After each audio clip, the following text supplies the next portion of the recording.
ছোট্ট ছোট্ট পায়ে চলতে চলতে ঠিক পৌঁছে যাব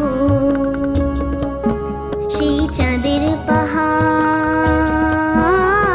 দেখতে পাবো। সেই চাঁদের পাহাড় মাথায় যাহার রামধনু রং হয় দেখতে পাবো।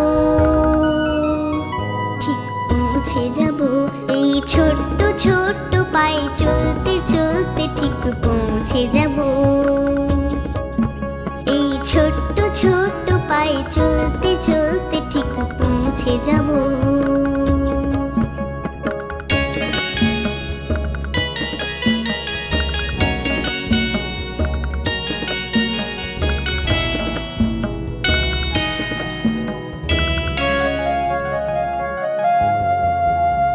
বড় কিছু কাজ কি গো সহজে হয়?